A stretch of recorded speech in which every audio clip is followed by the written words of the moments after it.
आप इस कौमी असम्बली में कोई मुतहदा अपोजिशन बनाने की कोशिश करेंगे, जो और छोटी पार्टियां हैं उनको साथ लेके चलने की हमारी कोशिश होगी। आज हम अचकजई साहब से मिले हैं, मैंगल साहब से भी हमारी मुलाकात मुतवक्को है।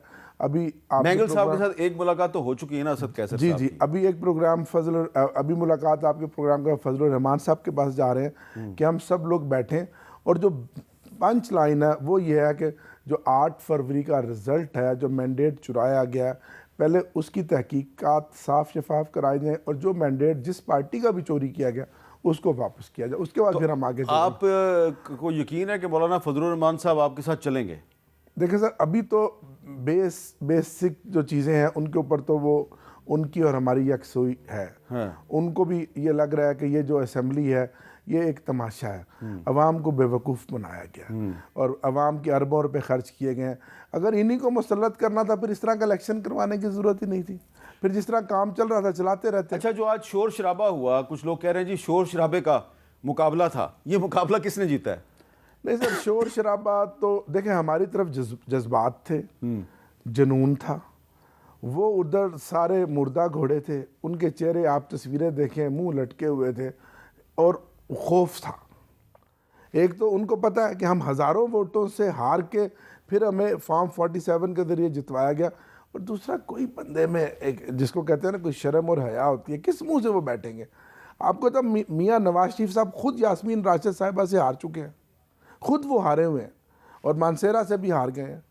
17 सीटें हैं और आज जनाब उनको इधर उधर से खींच खूंच के करा के उन्हें पार्लियामेंट की सबसे बड़ी पार्टी डिक्लेयर कर दिया गया। अच्छा, तो शोर शराबे का मुकाबला किसने जीता है?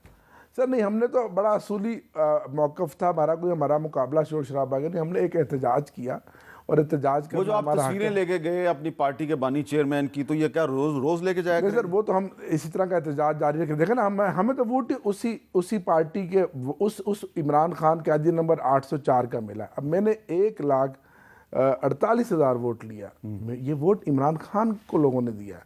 ऐसे ऐसे इनकलाब हुए हैं हामिद मीर साहब, मैं आपको बता नहीं सकता, कि जो हम सुनते थे 70 में खंबे को वोट दिए हैं, इमरान खान ने खंबे खड़े किए थे और वो भी जीते हैं, और बड़े बड़े लोगों के मुकाबले में जीते हैं। वो मैं कभी आपको तफसील बताऊंगा आपके प्रोग्राम में, वक्त अब इतना नहीं है, कि ऐसे ऐसे लोग जीते हैं कि ये खंबा था, ये इनकलाब था। 8 फरवरी को जो लोग निकले उन्होंने तो अपना हक अदा कर दिया। अब अगर आप अवाम के मैंडेट को तस्लीम ना करें तो ये ज्यादती होगी। तो अच्छा, अब ये जो आपकी रिजर्व सीटों वाला मामला है, ये अगर टाइमली हल नहीं होता तो ये सुप्रीम कोर्ट में जाएगा, तो सुप्रीम कोर्ट के फैसले को आप तस्लीम करेंगे? बिल्कुल, जब हम क्या कर सकते हैं, देखें ना, आखिरकार फिर हमने सुप्रीम कोर्ट पे जाना है। हमने उसकी प्रेसिडेंट भी दिया है, कानून भी दिया है, दलाइल भी दिए हैं, सारी चीज़ें दी हैं, लेकिन जो कुछ हो रहा है आपके सामने, अब क्या मैं आपको बताऊं। अच्छा, कौमी असम्बली में क्योंकि आप तीसरी दफ़ा MNA बने हैं, कौमी असम्बली में स्टैंडिंग कमेटियाँ बनती हैं जी, तो उसमें जो अपोजिशन होता है उसका भी एक कोटा होता है जी। तो आप स्टैंडिंग कमेटियों की चेयरमैनशिप लेंगे? देखिए, ये तो अब पूरा हम आगे अभी अब हमारा अपोजिशन लीडर का फैसला होना है, हम अपोजिशन लीडर लेंगे, पार्लियामेंट्री लीडर अपना बनाएंगे, और फिर पार्टी की आला क़यादत बैठ कर मशवरा करके ये तमाम चीज़ें जो अपोजिशन को मिलनी है, लेकिन उससे पहला जो नंबर 1 मुतालबा है, हमारी स्पेशल सीटें हमें दी जाएँ, और फॉर्म 45 के जो हमारे जीते हुए लोग हैं उनका मैंडेट हमें वापस दिया जाए।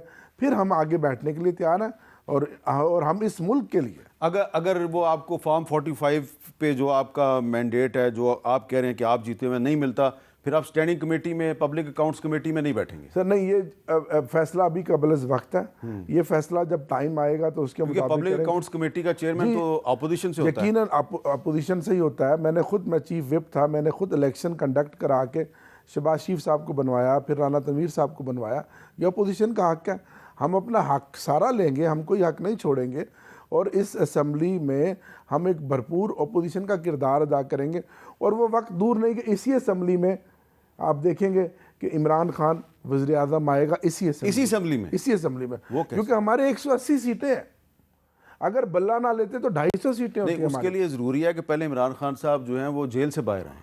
इंशाल्लाह वो बहुत जल्द आएंगे। इतना यकीन किस तरह है आपको? यानी कि सर अल्लाह की ज़ात पे यकीन है। ये अल्लाह अल हक कहना है कि जो बात इमरान खान करता था उसको इंडोर्स फजलुर रहमान ने किया, उस सारी साजिश को बेनकाब किया। लेकिन ये अल्लाह की ज़ात बड़ी है, और ये अल्लाह का करम है कि जो मुस्तफ़ा कमाल साहब की वीडियो आपने देखी, और फिर जो ऑडियो, और फिर गवर्नर साहब जो बात कर रहे हैं ये अल्लाह की ज़ात है। देखिए ना, मैंने तो ये चीज़ें पहले भी देखी है ना कि 2002 में इमरान खान साहब जब अपनी पार्टी के वाहिद MNA थे इस असम्बली में, तो उन्होंने वजारत उज़्मा का वोट मौलाना फजलुर रहमान साहब को दिया था, मीर ज़फ़रुल्लाह खान जमाली को नहीं दिया था।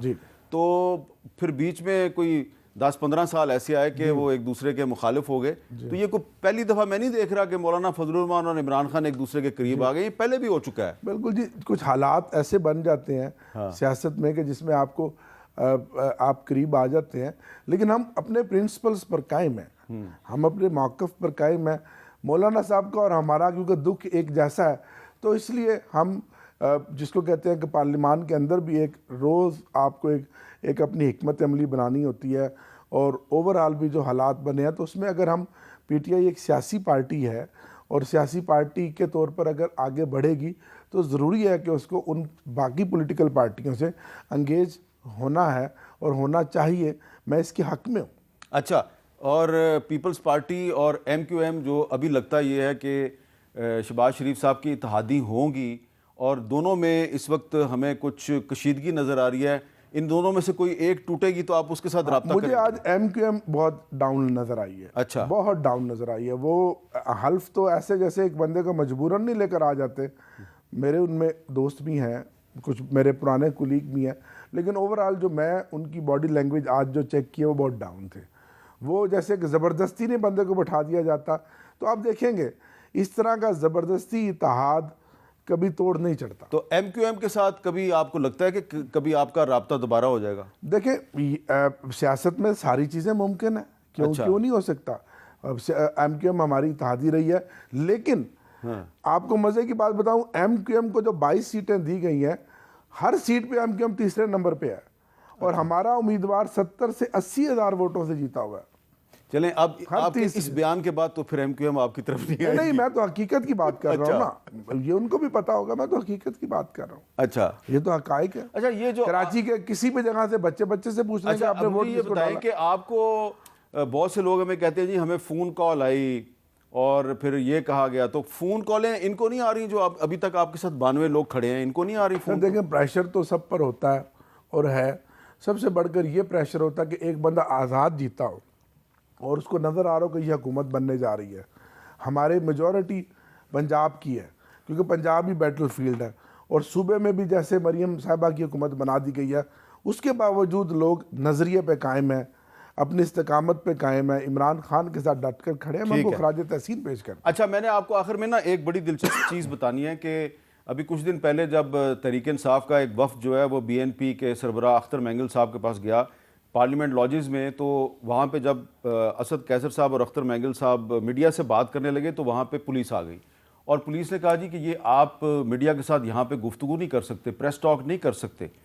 तो जब असद कैसर साहब ने कहा जी क्यों नहीं कर सकते, तो पुलिस थी उसने ये कौमी असम्बली सेक्रेटेरिएट का एक जो डॉक्यूमेंट है ये उनको दिखाया, और असद कैसर साहब ने जब देखा तो ये 22 जनवरी 2021 का था, और उस वक्त के डिप्टी स्पीकर साहब जो हैं उन्होंने ये ऑर्डर जारी किया हुआ है कि जी पार्लियामेंट लॉजेस में कोई प्रेस टॉक या प्रेस कॉन्फ्रेंस नहीं हो सकती। और फिर तहरीक इंसाफ के जो हमारे दोस्त हैं उनको अपने ही दौरे हुकूमत के जारी करदा एक हुक्मनामे की वजह वहाँ पे मीडिया टॉक नहीं करनी पड़ी।